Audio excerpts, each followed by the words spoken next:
Hi, I'm Jack Hues. And I'm Nick Feldman. Together we are Wang Chung, and you are watching LifeMinute TV. Oh yes. Ah, yeah. They're the dynamic duo behind some of the 80s most memorable hits. Everybody have fun tonight in a dance hall days. Let's go, baby, come on.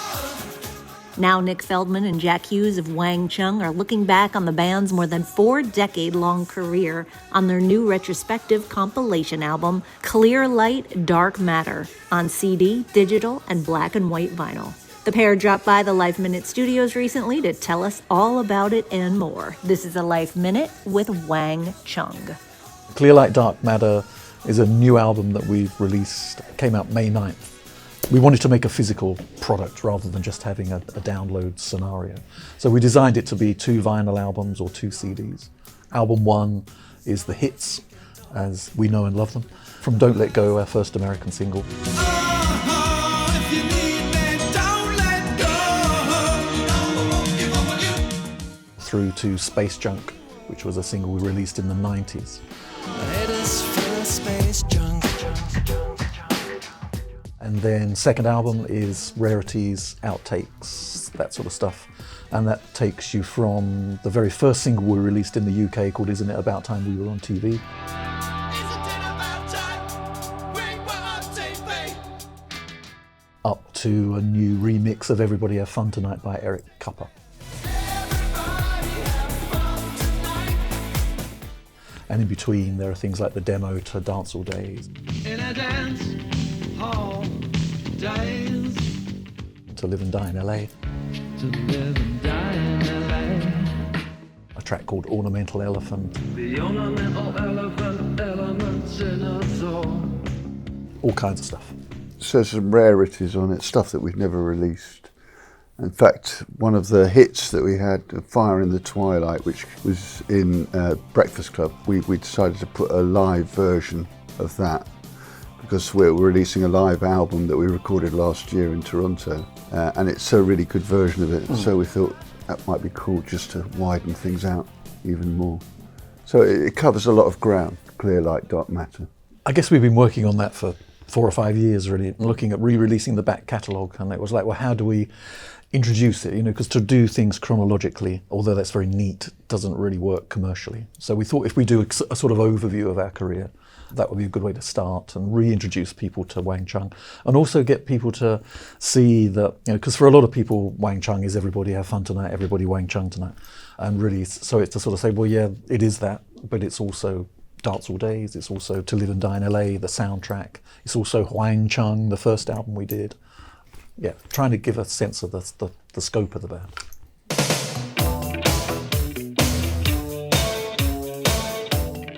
I guess with Everybody Have Fun Tonight, we wrote that together more or less, not in the room together exactly, but it kind of became constructed in the studio. We were definitely in a position where we had to come up with a #1 record, otherwise it was game over. So we did that. But I think practically everything else comes out of just, as a songwriter, you're constantly switched on. And so you're trying to take in stuff from everywhere, whether that be phrases people say or from TV or whatever, musical ideas, and you just sort of try and bring it together as best you can. So with Dance All Days, for example, I remember writing that when I was still teaching guitar in a school in southeast London. I taught in various schools, just like one-on-one lessons, and came up with the ideas for the song, played it to Nick, and he was kind of like, this is really good. And I was like, is it?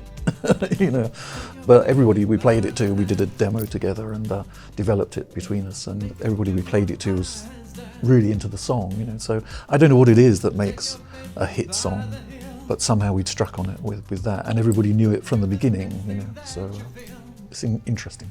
It all happens, things come to you in different ways, don't they? Sometimes, you can sit down and the song just comes out without you realising it almost. And then other times, like Everybody Have Fun Tonight, that started off with a little idea I had called, and I had this funky kind of chord sequence, and I was singing Everybody Have Fun Tonight. And I remember playing it to Jack and thinking he would go, kind of a song called that. That's completely rubbish. Pathetic. And for some amazing reason, he was like, oh, that's really good. I couldn't believe it. So then we developed it together, and it sort of was, the original version was actually a lot slower, sort of like Hey Jude kind of sort of tempo. But it was only later on in the studio proper that we developed it, sped it up, rewrote it, restructured it. And that line, everybody have fun tonight, everybody Wang Chung tonight, was the Wang Chung tonight thing was a placeholder, really. It wasn't, we thought we'd come up with something better than that. When our producer heard it, he was kind of like, no, that's the chorus. You know, it's like, oh God, no. Yeah. So that was, for us, it was quite a spontaneous way of putting something together. We would normally be quite, have everything prepared before, we're quite rigorous about it, before we go into the studio. This was much more spontaneous, to the point where I personally, anyway, wasn't sure if it was any good, when we were in the studio. So is this just the worst thing we've ever done, or is it really good? I don't know. But luckily, it turned out to be pretty good, Everybody Wang Chung tonight. Everybody Wang Chung tonight. It became something quite different from where we began when we called the band Wang Chung, which was connected up with sort of Chinese philosophy in a way. Although I don't think we ever really brought that in. People say, what does it mean? And the idea of meaning never really, the whole thing was that it doesn't really mean anything because it's Chinese, you don't understand it. So it's two sounds, And I think that's where I was at when we were working with the name. But it was a very whimsical thing, I was reading this book and we were looking for names for a band, and that just struck me as kind of amusing or something, and I mentioned it to Nick, and again, surprisingly, he was like, yeah, that's pretty good. Let's go with that, The spelling of it was originally Huang, Wang Chung, although that's just the English spelling of it. But that seemed to confuse people, couldn't pronounce it. So they'd call us Hung Chung. That's quite funny. Yesterday when we were playing a gig in Westbury, the security guy, when we arrived at the gate, we were saying, oh, we're Wang Chung, can you let us in? He went, Wayne Johnson? Yeah. Yes, we're Wayne Johnson. The whole Wang Chung thing has become this sort of almost other cultural entity, isn't it? Beyond us Wang and Chung. There's something about the music, and also something to do with the name as well, I think, Wang Chung. It's really kind of got us into a lot of movies and commercials and computer games and video games. It ends up as even punchlines in sort of, in TV shows, big, huge TV shows and movies and stuff. So I think I love the way it's kind of, it's more than just being some band from the 80s, it's become bigger than that, All of these things came out of the blue, Sometimes when we do interviews, people are kind of like, so, when you did this and you did that, it sounds like we planned it in some way, but not at all, So the Breakfast Club, for example, we just were chosen out of a myriad 80s bands, I suppose, It was Steve Schiff, was it? And Keith Forsey. No, it was Keith Forsey. Forsey, yeah. He was the producer, Billy Idol's producer at that time, principally. Great drummer himself.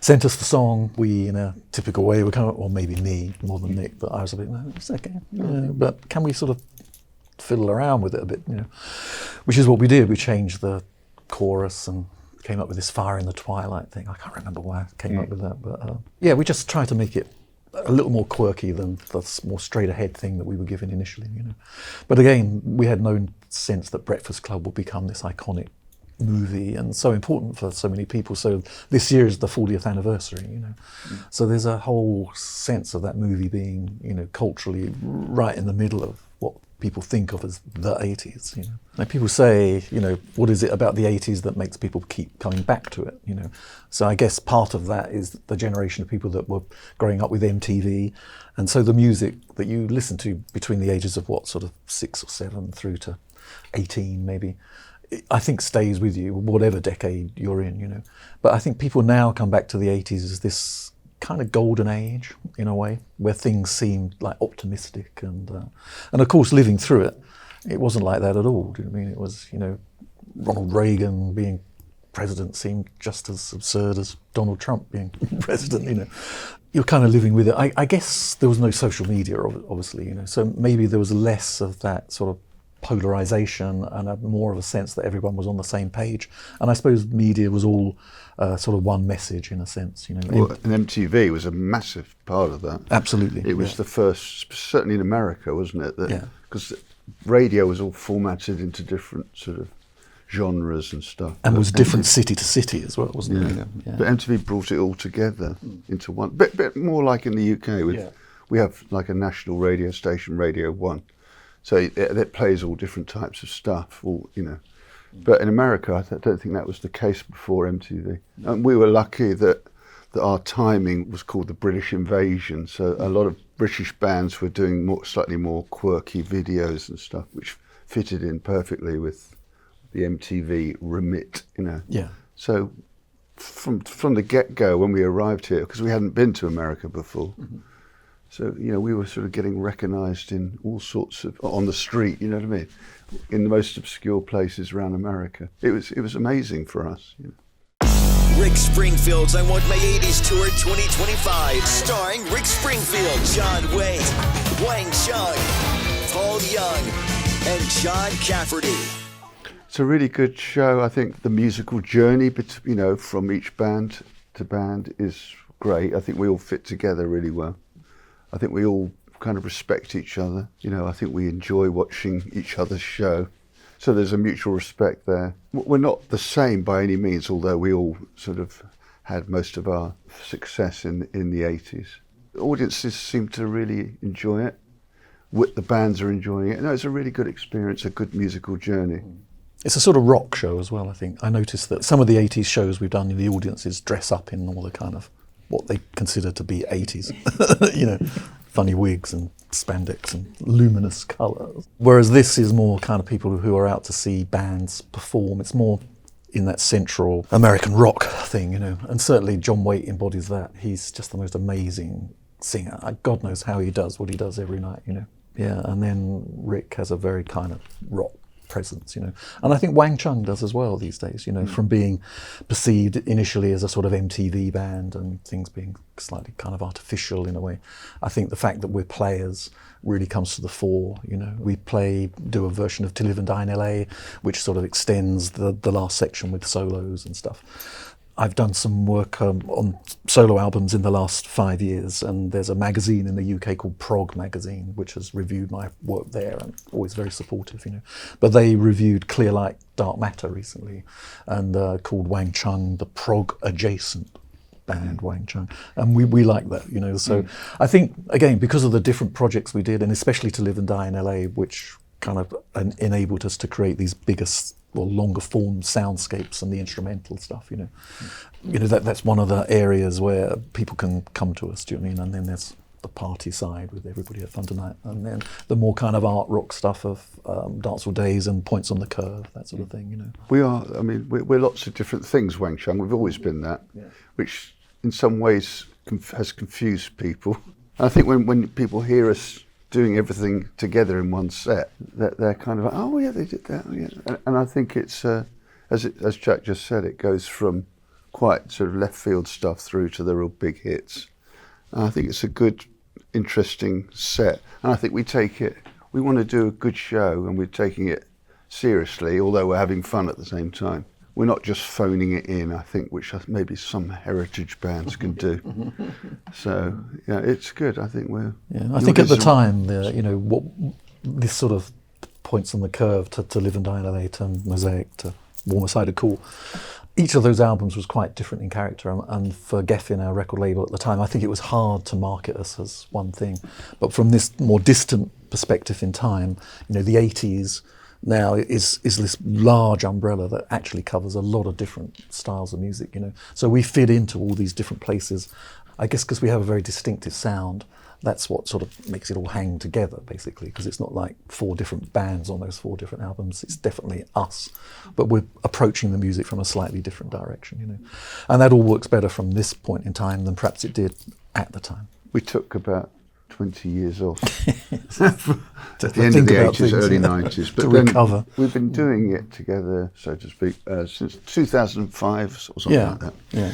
We've done other things too as well, but yeah, no, it feels good. And I think we're sort of, as we get older, I think we've got better. dare I say. You know, I think that the show we're doing now has kind of matured well, and there's lots of energy, and we're really having a go at something. You know, we're not complacent about it. How did I get into music? I went to school with John Moss from Culture Club, the drummer of Culture Club. And then we sort of got a band together when we were about 17, 18. So we just learnt to play sort of by messing around, you know. So that's how I got into it. I mean, I always wanted to get into it, but I was a sort of fairly late starter. But yeah, once I got going, it was great. I mean, my parents thought maybe that I would be better off going to university and sort of having this fanciful idea of being a successful musician. But so I did go to university, but got thrown out after 2 years, which is the best thing that ever happened to me. So that propelled me into taking it as a career more seriously. And I saw the Beatles on TV, and well, I think it was the Royal Variety performance that I probably actually saw them, but I heard the music on the radio. But that's what sort of like was like suddenly, like my world went into colour for that brief a few minutes they were on, and then back into black and white again. And I thought that's definitely what I want to do. So my dad was a musician, a saxophone player, jazz musician really. So I said, I want a guitar. And he said, okay, but the deal is you have to have proper lessons. So I always had this dual thing in a sense of like loving pop music and the Beatles, but having classical guitar lessons, you know. Classical music really didn't mean much to me for many years until I left school, and then it was rather like Nick. I think my parents had not been to university, you know, and so they wanted me to go, and I sort of thought maybe it was a good idea, you know. So let's do music, you know. But I knew nothing about classical music, so I had to sort of catch up on all of that. But for me, that 3 years was the time when I suddenly realised that Bach and Mozart and Stravinsky, you know, were like this sort of three-dimensional pinball. And I think some of that stood me in good stead for a career in the rock business, and some of it didn't, you know. But yeah, that's where I got into music.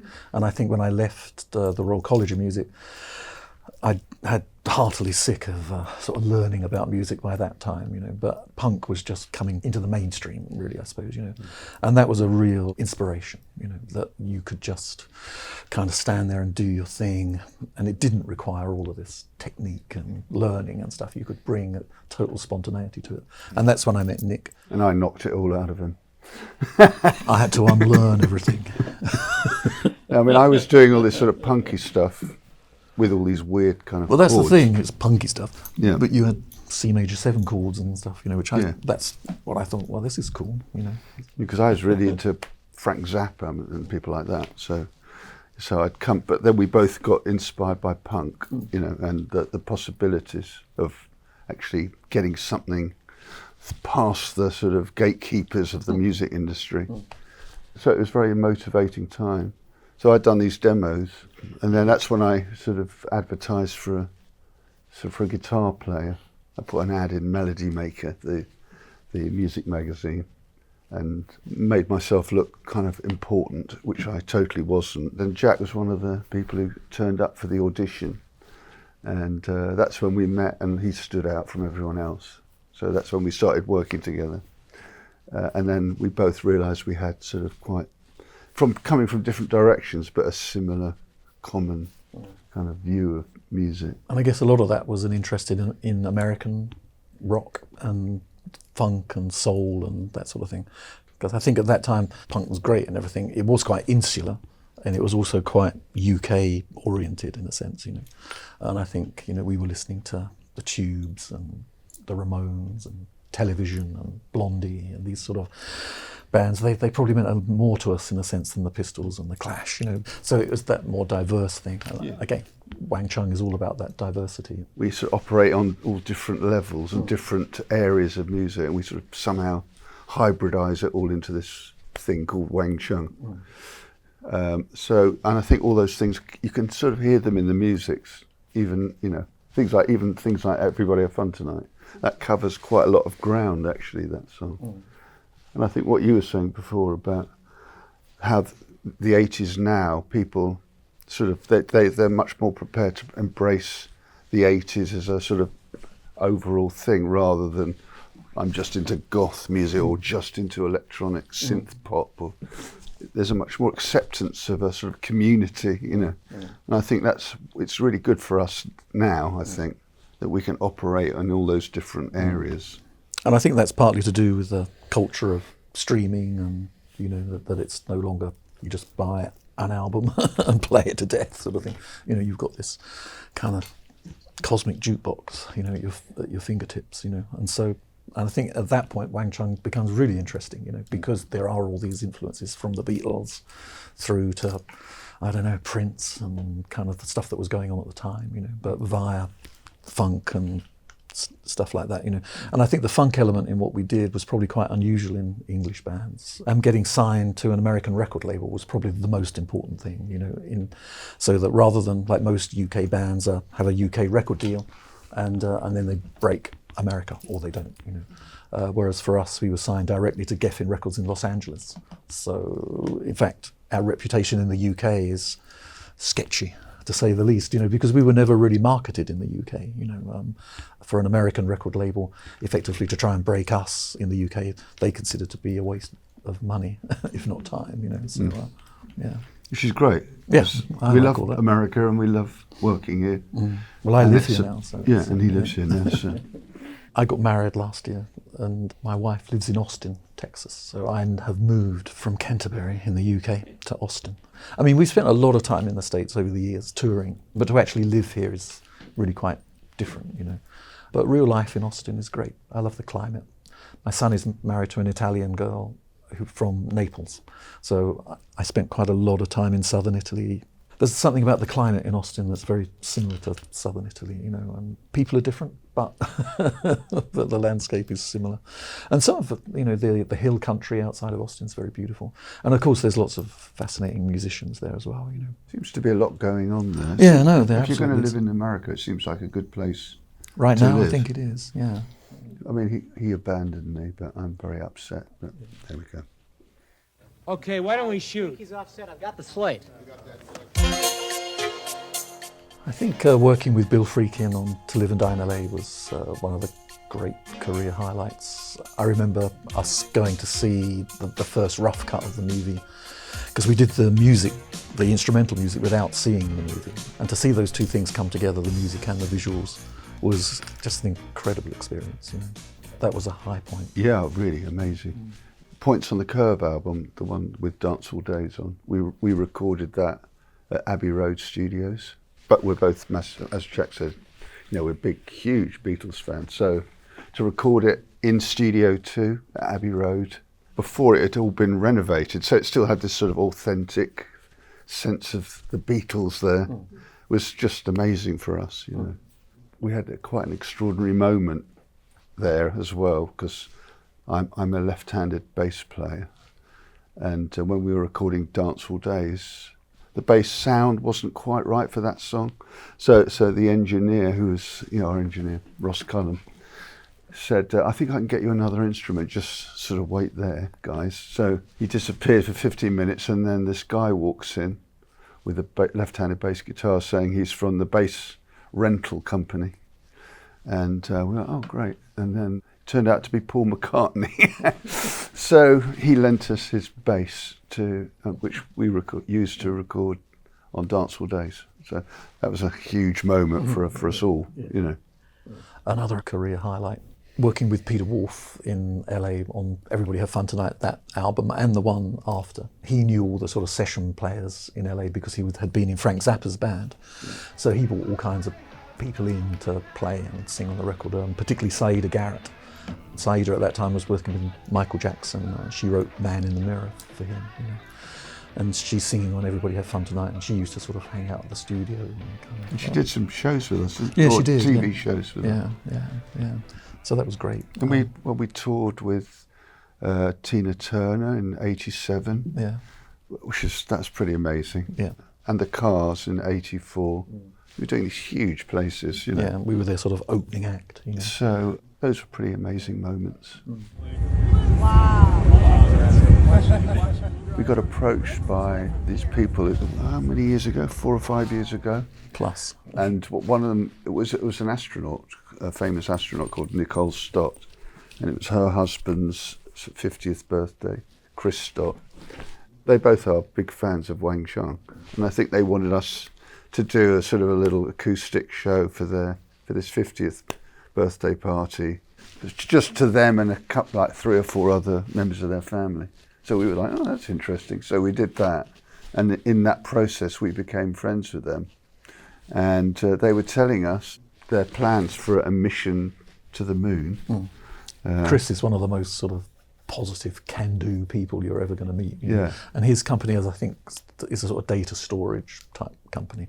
So his little bit of the project was running these data storage units on this flight, private commercial flight to the moon. And he uploaded a bunch of photographs of us, album covers, some family photographs as well on the first mission, you know, and that landed on the moon like early last year, was it? It was a year before, and then this year. Yeah, and then this year they sent a second one up, which apparently broadcast Everybody Have Fun Tonight from the moon back to Earth to conclude the mission, you know. From lunar orbit. Yeah. But when he told us about it, we were just like, that's not going to happen. Yeah. But it did, you know. And we've become really good friends with them, and Yeah. he's just they're just big advocates for Wang Chung. And there does seem to be this odd connection between Wang Chung and the space industry, and which suits me down to the ground, you know, because Nick's into the space thing and I'm into the whole UFO thing as well, you know. And apparently that community is quite Wang Chung adjacent as well. Very much so. So that's all good. It's mind-blowing, actually. Yeah. So Yeah. every time we look up at the moon, it's like, we're up there. Music operates on so many different levels, from a sort of social level to a just pure sort of entertainment level to something very sort of quite spiritual, and it's a kind of universal language, isn't it? So it's got an enormously powerful, rich experience, and I think it has a very, very, very strong, almost stronger than anything else, type effect on humans. I mean, for me, it sort of opened up my eyes to a completely different world from the one I lived in, you know.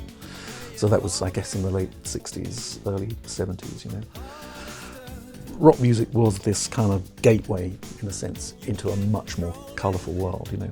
And I think at that time as well, especially early 70s, the rock musicians were very unfettered by the sort of considerations of knowing their place, if you like, which I think sort of came in a bit with punk, in a sense. It was kind of like, it narrowed things down a lot, but I think in the 70s you had a band like Soft Machine, for example, who were playing at the Albert Hall in London and, you know, playing in this ostensibly classical music festival, you know, but they had their own night, and the music was given a lot of respect, you know, and the Beatles were regarded as the greatest songwriter since Schubert and that sort of thing. So at that point I think rock music was a real cultural force right in the centre of the cultural machine, if you like, you know, not just the sort of sense of decades and pop music and all of that stuff.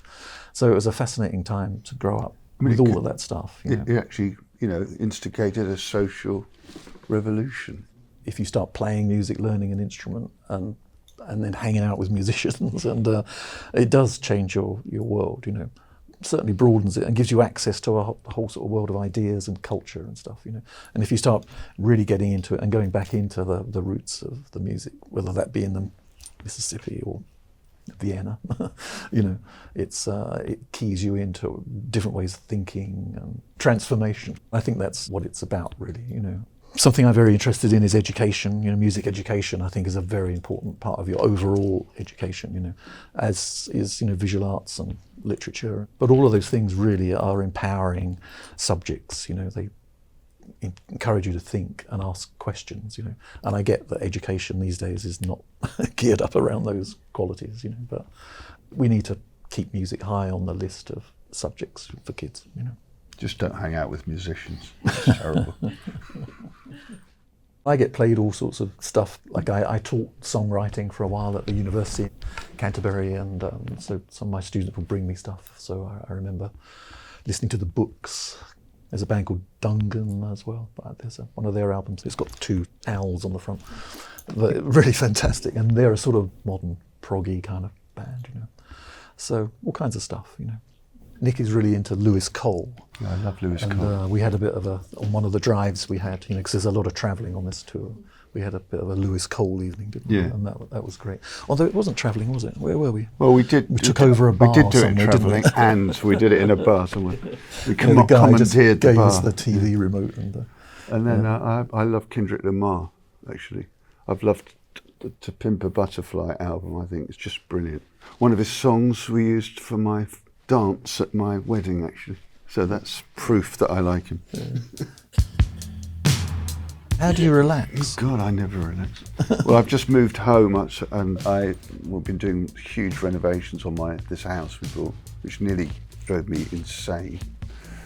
So that was about a year of kind of renovations. And my builder was just a complete nightmare, but we got through it, and it's lovely now. So I'm almost like, wow, I've got a bit of time to actually live my life, which is great.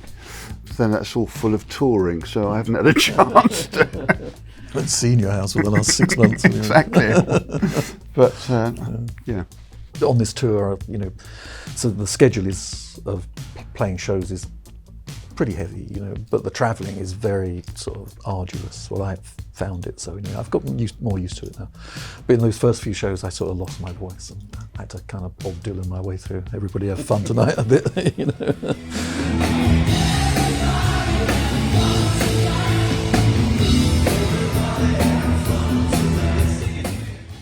You do a bit of vocal warm-ups. Yeah, very basic sort of way. Yeah, I have a few whiskies.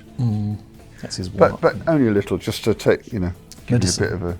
It's medicine, isn't it? It's medicine, yeah, exactly. I think this tour is a sort of step up for us. And we've been gigging for, consistently for quite a while. But I think we're sort of evolving in a good way. And I think we're becoming more sort of potent, I suppose, as we go. Good word. Yeah. So, as far as I'm concerned, I think we should sort of keep going forward. And we've both got, we write all the time. We've got new stuff. Jack's got his solo stuff as well. But I think we should continue this curve upwards. I've done 2 solo albums, but there's a third one that I'm mixing at the moment, trying to do a bit of mixing on the road, actually. But, so we're still very creative. I think we'll do something together at some point when we've got the stuff out of our system. For me, creativity is all about being refreshed all the time. So working with Nick and doing the Wang Chung thing for a while. Right now, touring is a very intensive sort of physical expression of that. So to then go back into a more reflective musical space for me is great. That's how that gets refreshed, and that in turn will create a space for us to maybe do some recording together again as Wang Chung, which in turn will generate the necessity to go out on tour. So it's keeping all these things in play, really. Well, I feel very inspired.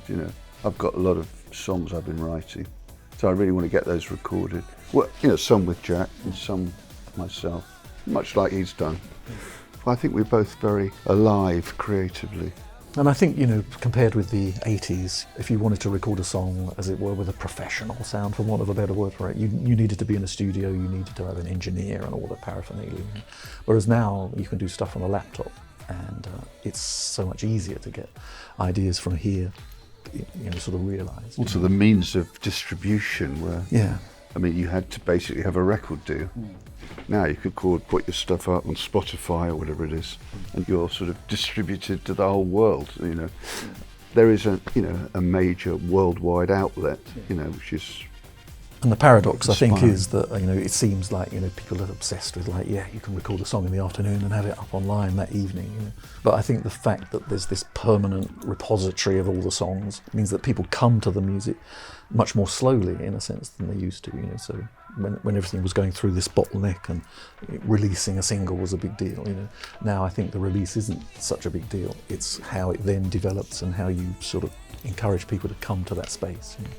And I think people are curious still about music, and Wang Chung's a great kind of beacon, in a sense, that draws them to us, to our solo things, but also to other related bands and so on. To hear more of this interview, visit our podcast, LifeMinute TV, on iTunes and all streaming podcast platforms.